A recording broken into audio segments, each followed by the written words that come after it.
يوم الجمعة جران الرقويان أدون الرتبات كيسا قيان جالتو تاتي قيا جمعاتي جران قيما أدون الرتبريتي افتباتو كان كيسا قيان جالتو قيا جمعاتي جران رسول الله عليه الصلاة والسلام قيان كن دا قيا هند الرجالتو دايتشو وانتنو كان الراوبان قيان كن قيا هند مرجالتو توسي الراوبان ناجتشال نين أباني نمو ربت نقجلچه قيا جمعة كان ربنو كنه قيا كان ربنو وفق جتشال قيان كن قيا جالتو دا كناف أكما سين جالتو تاتي يوكان قيا برارت الرآنتو الرسوامني سي بريدا تيت قيا كان جالچفتشو قمنا جتشال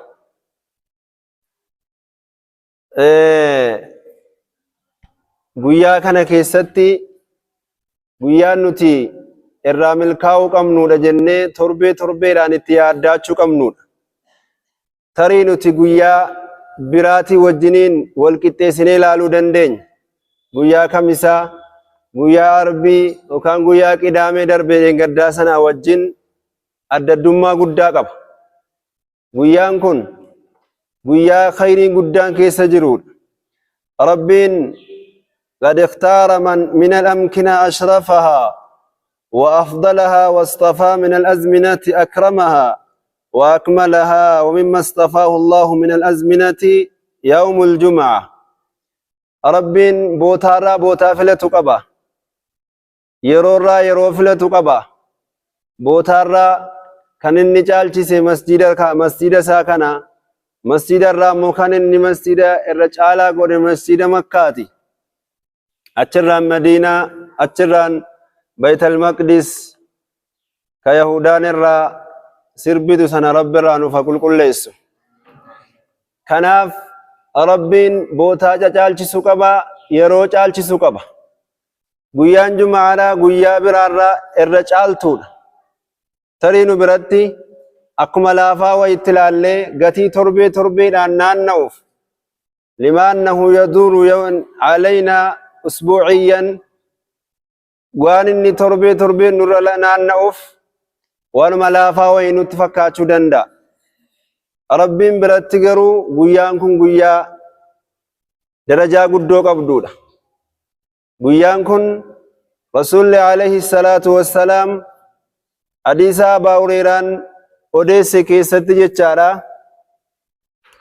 خير يوم طلعت عليه الشمس يوم الجمعة خير يوم طلعت عليه الشمس يوم الجمعة جران الرقويان أدون الرتبات كيسا قيان جالتو تاتي قيا جمعاتي جران قيما أدون الرتبريتي افتباتو كان كيسا قيان جالتو قيا جمعاتي جران رسول الله عليه الصلاة والسلام قيان كن دا قيا هند الرجالتو دايتشو وانتنو كان الراوبان قيان كن قيا هند مرجالتو توسي الراوبان ناجتشال فيه خلق آدم والسبب فيه سبب نساء كربين التين درجاسي والكاسي كيسا إسا كيسا اللي قيا كان كيسا آدمي ربين أبا كينيا أبونا آدم خلق فيه أبا وليقل هندا آدم قيا كان كيسا أممي قيا كان كيسا ربين إسا أمي جتشال وفيها ودخل الجنة قيوما كان كيسا مربين أمي كي جنة إسا قلج قيارما كان كيسا ديبسي ربين جنة قلج جتشال وفيها خرج منها قيتين ما كان كيسا مو جنة سنة كيسا باس قيوما سنة سيني قيوما سنة أممي قيوما سنة مو جنة كيسا سببته دغونغورا وجتمي سنان جنة كيسا قيا سنة به ولا تقوم الساعة إلا في يوم الجمعة قيامان اللي قيا جمعة ملن نابت قيامان التي ستقوم إسينغنا رابتشو جتسن قيا المنما يوم الجزاء ويوم الحساب قيا مرمري كينيا قيا رابي قيا قرماتان سن قيا كمين نابت يوم الجمعة قيا جمعة جتشا قيان كن قيا jumaa keessa qiyaamaan dhaabbattii jechaadha. Subhaanallah. Kanaaf guyyaan kun guyyaa caaltuu waan taateef rabbiin ittiin kakatee guyyaa kanallee iddoo hedduutti jechaadha guyyaa kan akkasiin caaltuu taatee nu ibsee jira jechaadha. Isa kanaaf guyyattii kana keessa guyyaa caaltuu taate kana keessa waa hedduu carraakkachuu qabna. Torbeedhaaf waan naannoftuudhaaf laaffisnee ilaaluu hin qabnu. Tarii nuti torbeedhaan nurra dhufti waan ta'eef kalee torbee salaateera akkuma zuurii akkuma asrii akkuma magriibaa akkasitti waan laalamtu miti guyyaan jumaadha. Guyyaa kana keessa iddoo tokkotti salaatuun maaliif godhame? Jumaan masjida jamii isaatiin salaatu namni. Masjidni jumaa jumaadhuma jedhamee beekama. Masjidni jamii ta'ee beekama. Kun adda bahee jamii irraa jumaatti dhufee salaatuun isaa maaliif? Iddootti salaatama waan keessa isa mul'isu hedduu qaba jecha. Kanaaf guyyaa kana rabbiin caaltuu godhee nu uumee jecha. ولهذا اليوم العظيم آداب شرعية. Kanaaf guyyattii bareedduu caaltuu taate torbee keessa guyyaani seen caallee jiru kana keessa lahu aadaabun shari'iyyun naamusa shari'aan kaa'eef qabdi guyyaan kun. Rabbiin gaafa waan tokko karaa godhu seeratti godhu malee karaan godhu. Rasulli alayhi salaatu wassalaam seera sana monuu kaanii aadaaba isaadhaa karaa nuti itti waan kana geessifnu nu baasanii nutti agarsiisanii deemu. Namni tokko fakkeenyaaf hojii ibaadaa tokko geggeessuudhaaf lubbuudhuma isaarraa ka'ee waa hojjechuu hin danda'u. Karaa godhameef sanatu jira. Karaa godhame kanarra deemee bakkaan gaha malee hawaadhaan fedhii ofiitiin hojii kana raawwachuu hin danda'u. Kanaaf wasunanun haadiya mardiya yanbaghi lilmuslimi an yas'a ilayha wa yuhaafidha alayha jechuun. Hojittii kanarraa yookaan karaa sunnaa kanarraa jechuudha waan jaallatamtuu ta'e taatetu jirti kan namni si eeggatee irratti deemuu qabu hordofuu qabutu jirti jecha. Kan namni guyyattii kanarratti jiraatee hordofuu qabutu jirti jecha. Sanarraa jalqaba irratti kan guyyaan jumaa ittiin beekamu al-ightisaal dhiqachuudha, of qulqulleessuudha, tanadhufa of bareechuudha guyyaa jumaa kana keessa.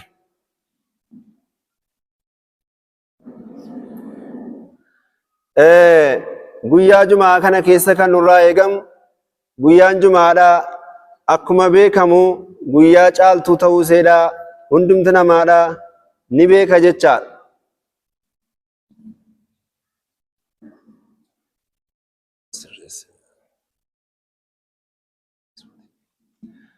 Kanaaf guyyattii kana akkuma seen caaltuu taate kana keessatti nutis sirriitti hubannee caalummaa see kana bakkaan gahachuu qabna. Kana keessaa jalqaba irratti qulqulleeffachuudha jenna. Sunanni see aadaabni seedha guyyaa jumaa namni qaama isaa dhiqatee gara walubsi ajmal thiyaab uffata isaa irra bareedaadha jedhee yaadu waan mana keessaa qabu irra bareedaa uffataati jedhee ka yaadu keessaayyuu uffata adii kee'achuutu jaallatamaadha.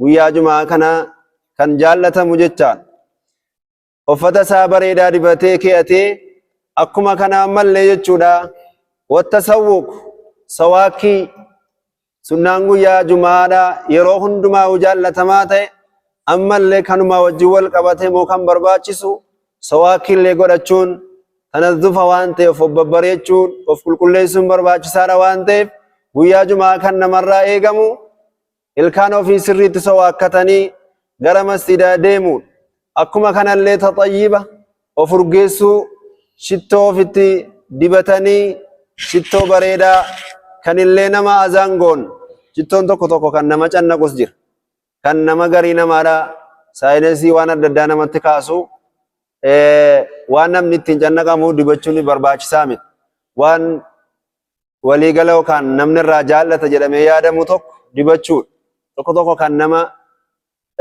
cacannaqu saayinsii qabu faa cannaqutu jira. Inni kan biraa gara haadhotii keenyaatiin kan jararraa eegamu dhiqachuunis akkuma kana uffata bareedaan keeyachuun jararraa uffanni bareedaan jaraadha. Uffata shari'aa gaxametu bareedaadha.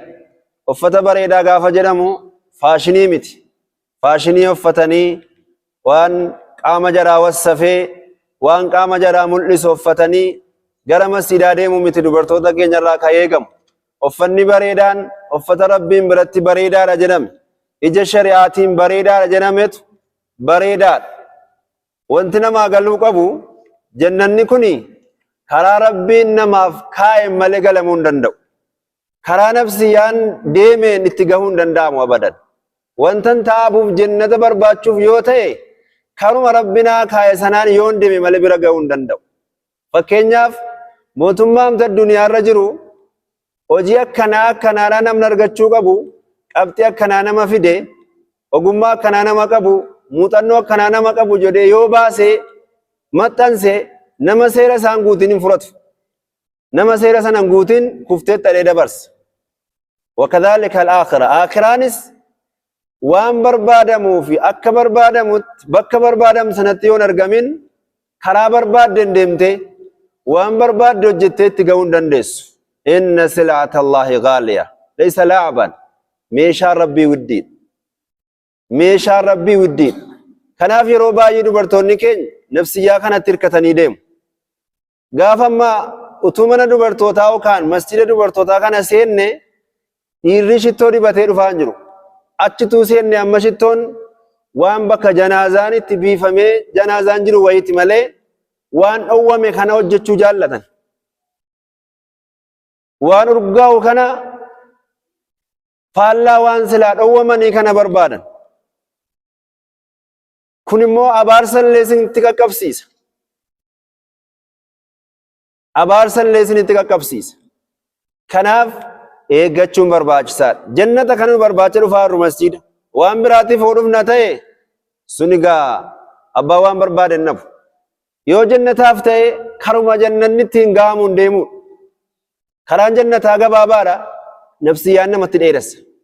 Karaan jannataa gabaabaadha. Laakiin nafsiyyaan namatti dheeressiti.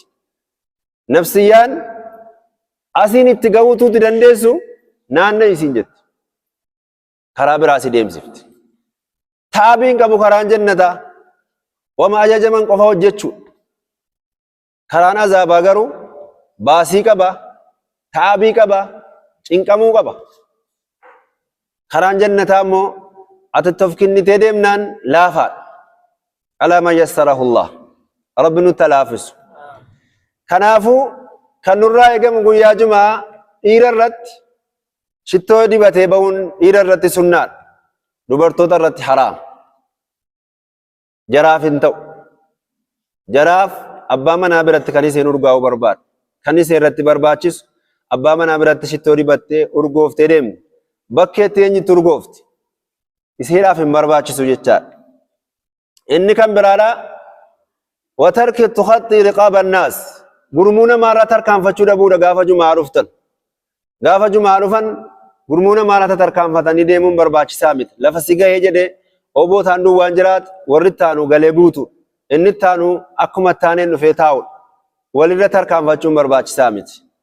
Walirra tarkaanfatanii deemuun barbaachisaa miti jechaadha. Rasuulli alayhi salaatu wassalaam guyyaa Jumaa kana sawaaba seen qabdu keessaa man ightasala yawma al-jum'ati wa labisa min ahsani thiyaabihi wa massa min tiibin in kaana indahu namni uffata isaa qabu uffata bareedaa uffatee waan urgaa'u dibatee summa ata al-jum'ata egantanaa Jumaa dhufe falam yatakhatta anaaqa annaas egantanaa gurmuu namaarraa tarkaanfatee kan hin deemin summa sallama kataba Allahu lahu egantanaa kan salaate waan isaa barreeffame sunnaarraa jechaadha. Sunnaarraa waan isaa katabamee jedhe gariin namaa dhufee Jumaa kana bakkuma waduutaa jallumeedhe. Amma gaafa iqaamaan jedhamutti bakka waduutaa. Seerri Jumaa gaafa dhufan jalqaba namni gaafa Jumaa dhufee jedhe ol seenee sunnaa salaatee quraana qara'uudha. ega qulqulleeffatee dhufe akka salaata biraa miti bakkee keessan taa'amu jalluma namee ol galamee sunnaa isaa sunnaa rakaa lama salaatama rakaa lama salaatuun hafiinsan qabu jechaadha namni sunnaa namni gaafa ol galee jedhu salaata tahiyyaa masjidaa jedhamee yoonuma imaamni khutubaa godhaa jiraatillee ol gallaan salaatuu qabdu yooma imaamni khutubaa godhaa jiraat ol gallaanni salaataa jechuudha rakaa lama salaattee rasuulli alayhi salaatu wassalaam isaanii khutubaa godhu sahabaan tokko dhufee jennaan taa'ee jennaan salaatee taanaan salaannaan kai salaatee jedhaniin salaatee deebi'ee taa'a jechuudha yoonuma khutubaan godhamaa jiraat ol gallaan salaattee teessa malee akkasittiin taa'amuu jechaadha nutuun iddoowwa duuba daannee teenyu iqaamaan jedhamnaan ol galla wanti nu dhufneef sawaaba argachuu miindaa rabbiin biraa argachuu bootaan lafa jira sawaaba meeqa dhabaa irra bakkee keessa teenye nafsiyyaan akkanatti namatti taphatti akkanatti nama shawwaddi torbee waan tokko na shawwaddi torbee taanus akkuma kanaan na shawwaddi yoomi guyyaanan lubbuu koo mo'adhee waa kassabadhee waa dabaladhee galuu danda'u annama lubbuu ofii gabbaruudha moo nama rabbii ofii gabbaru waan fedhii lubbuu ofii namni guutuu deemu yoomillee kan rabbiitti galee hojjechuu hin danda'u ati yeroo hundumaa waan iseen sitti barreessitu miisajjii isee sii galchitu qofa hordofta taanaan gara kan rabbiitti gahuu hin dandeessu ati kana yoo dhiiftee keessaa baatee ati gaafa dhuftu saatiidhaan dhuftee salaattee ol galtee quraana kee teessee salaatuudha malee qara'uudha malee haasaa biraatiin miti kan itti barbaacha dhuftee jechaadha eegantanaa rakaa lama salaatee sun mansata idhaa kharaja imaamuhu hattaa yafruga min salaati dhufee gaafa amma quraana qaraarattee gaafa imaamni ol ba'u hin callista inaasaamu gaafa imaamni khutubaa jammaru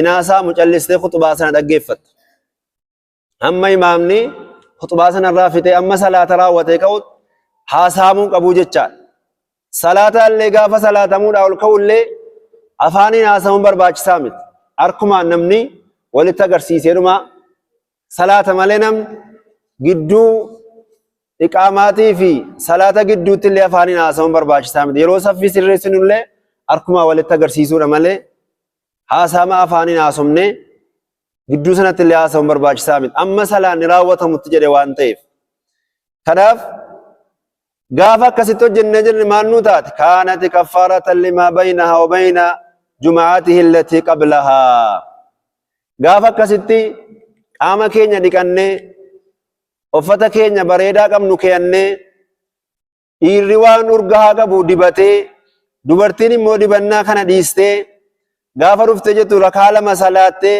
inni dhiiraas rakaa lama salaatee taa'ee gaafa khutubaan jammaramu dhaggeeffatee amma imaamni salaamataa ba'u salaata irra haasa'uu dhiisee namni kun kaanat lahu kaffaara nama kanaaf dhiifamati isaaf godhamaa jedhan dhiifama wanjala isaa torbee jumaa darbeetiif amma kana gidduu waan inni hojjete wanjala xixiqqaa dabalatan guyyaa sadi liwa ziyaadatu salaasati ayyaam guyyaa sadii dabalatee jedhan rasuulli alayhi salaatu wassalaam guyyaa sadii qidaamee guddaa hanga wixataatti jechuudha guyyaa sadan kana dabalatee wanjalli isaa kan inni gidduu kanatti hojjete jumaa kanaan rabbi dhiifama isaa godhaa jedhan alhamdulillahi rabbil aalamiin shartii maaliitiin egaa shartii amma himame kanaan shartii amma himamne kanaan haala kanaa yoo dhumne akkanaan raawwanne akkasitti arganna jechuudha dhufne jumaa kana haala nurraa barbaachisu kanaa yoo geessifne qaama keenya dhiqannee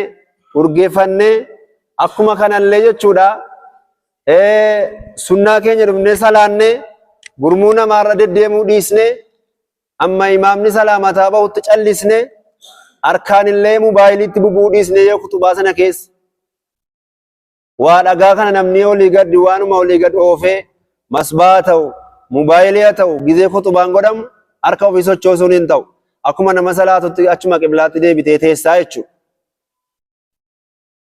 calliseeruma taa'ee haala kanaa yoo salaatne wanjalli keenya nuu dhiifamtii jechaadha wanjala xixiqqaa wanjala gurguddaan idha jitnibal kabaa'ir wagga wanjala gurguddaa irraa fagaate ni toobaa malee hin bu'u jechuudha inni gurguddaan akka zinaa akka shirkii akka mallee sihirii wanjala gurguddaa hojjetame haqa namaa kan hin ta'in haqni namaa silaa toobaa nuun buusu inni haqni namaa deebuunuma qofa mallisaa fallisaa kanuma.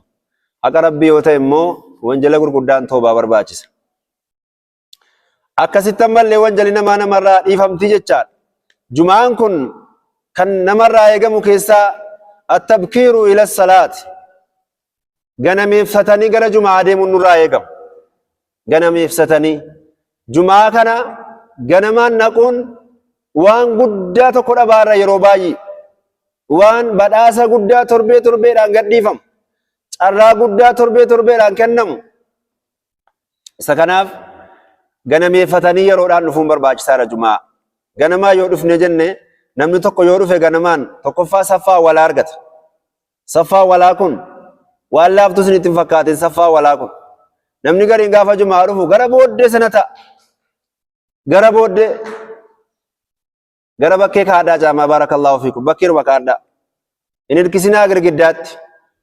Tarii afaaniin nagaan fakkaata afaan jarri beekanutti nu himaame. Kan nurraa eegamu yeroo dhumnu saffaa walaa kana waan laafaa isinitti hin fakkaatin. Saffaa walaa kun irra caaltu Rasuulli alayhi salaatu wassalaam waan saffaa walaa kana keessa jiruuf waan azaanii keessa jiru tubeettan jedhan ixaa walii buustan malee silaa kanatti walitti hin kennitan jedhan. Saffaa walaa kana keessa waan jiru tubeettan waan jabaatu jira. Akkuma olaanuun namni waa dhaga'utti illee caalaadha. Waa hundaaf iyyuu khayrii guddaa qaba. Namni gariin gaafa dhufu achi girgiddaa gamaa sana hirkatee taa'a. Yoo hirkachuu ta'etu saffaa walaa dhufee hirkatee hin taa'u barbaachisaa miti. Gara dhiiraatiin saffaa walaatu irra gaariidha waan ta'eef.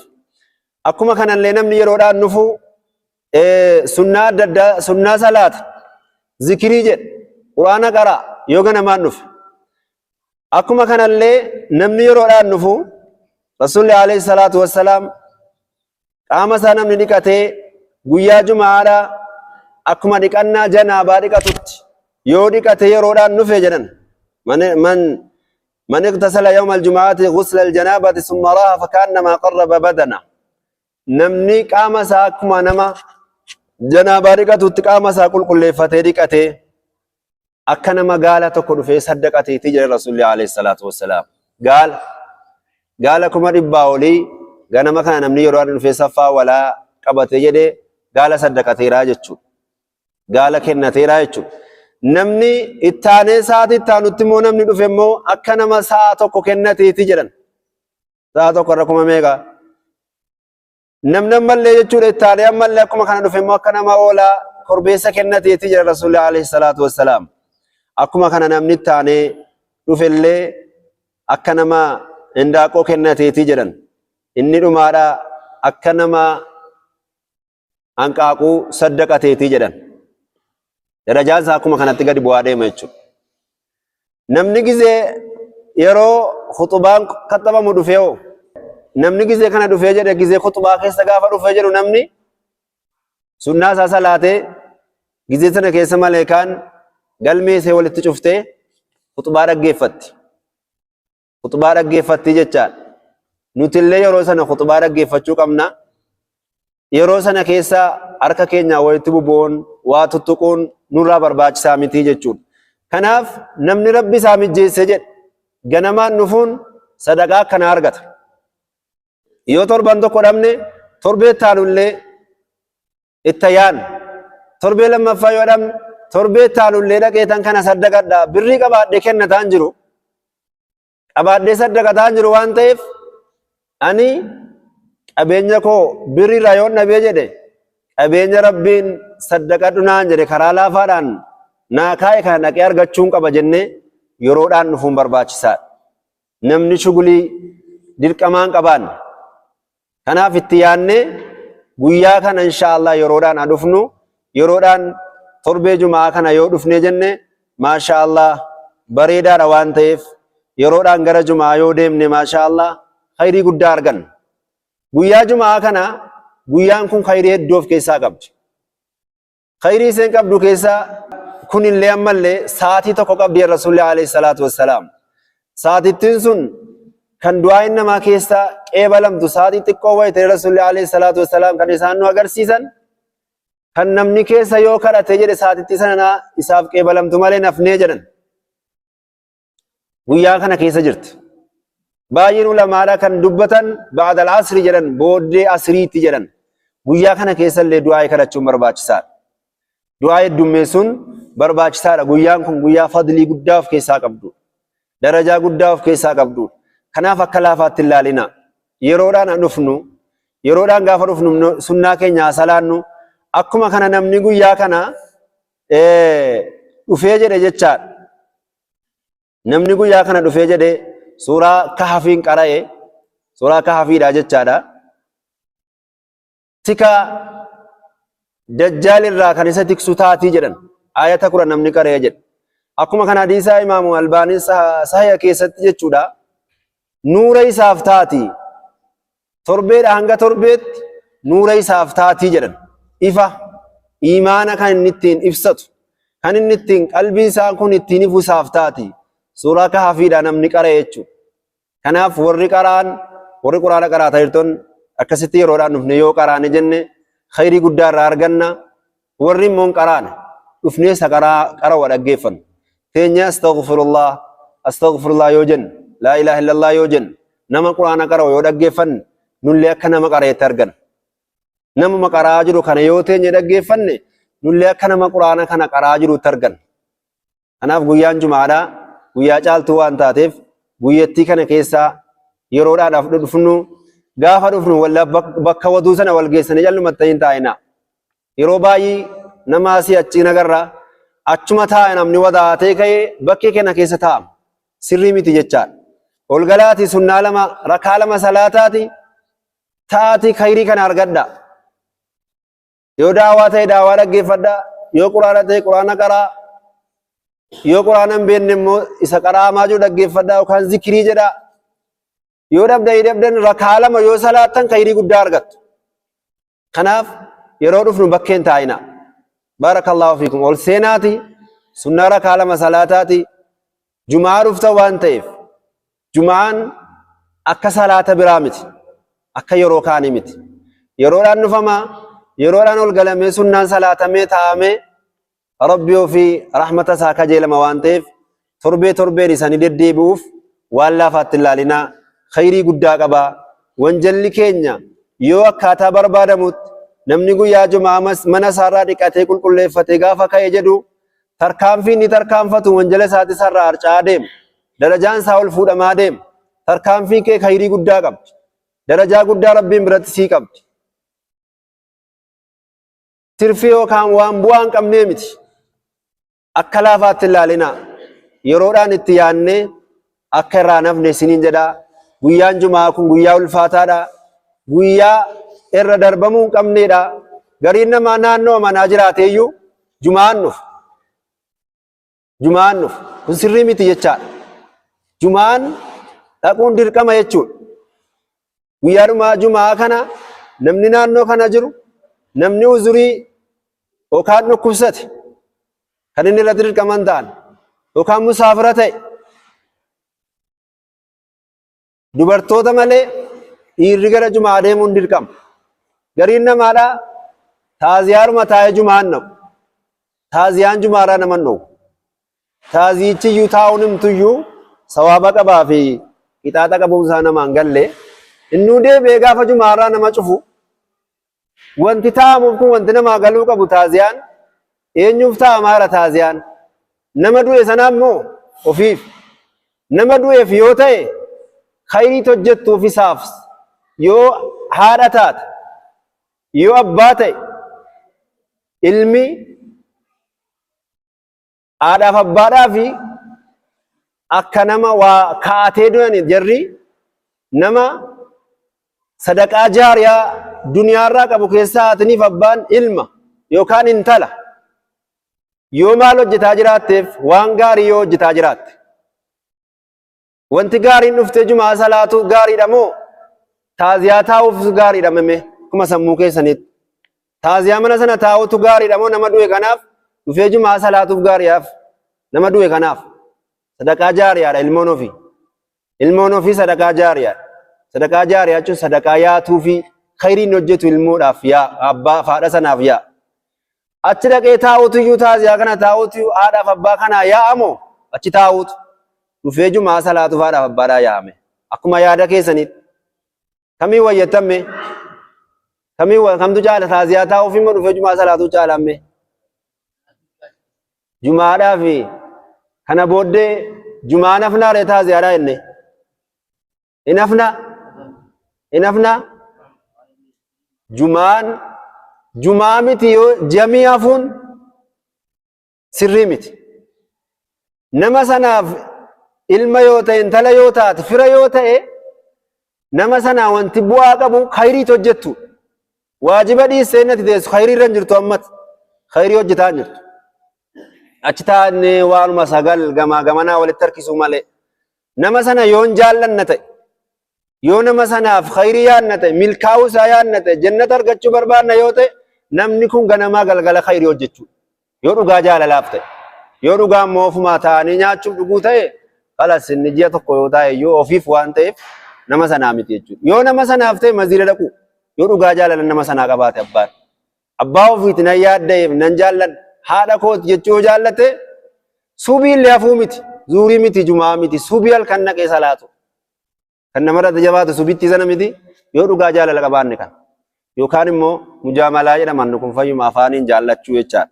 jaalala jaljeessaa isa jedhamu sana kanaaf gariin keenya asuma ollaa jiraanne jumaannan walgahii wayin jira jumaannan waa malaafaa waa itti ilaalinaa salaanni iddoo qaba salaanni rabbiin biratti waan guddaadha waan ta'eef waa'ee salaataa kana jiruu keenya keessa waliin maknee wal keessan dhayinaa wal keessan rukutinaa wal keessan jalaa rukutama borgaa fadhannee jennee wal keessaa baasuun rakkoodha galmee keenya kana kanaaf asirreeffannu salaata keenya kana iddootti ideeffannu iddootti ilaallannee sirriitti akka gaariitti ilaallannu isiniin jedha rabbi nu haa milkeessu warra milkee rabbi nu haa taasisu ajaa keenya dhokataa mul'ataa rabbi nuuf haa baasu ka du'eellee rabbi nuuf haa araaramuuf ka jiru umurii rabbi nuuf haa dheeressu rakkina qabnu hundaa rabbi nurraa haa kaasu ka du'ee jirullee rabbi nuuf haa araaramuuf warra haajaa jedhanii himatan ka du'eellee rabbi haa araaramuuf ka jallate rabbi nuuf haa qajeelchu ka gafalaan irra jiru rabbiin gafalaarraa nuuf haa fuudhu aamiin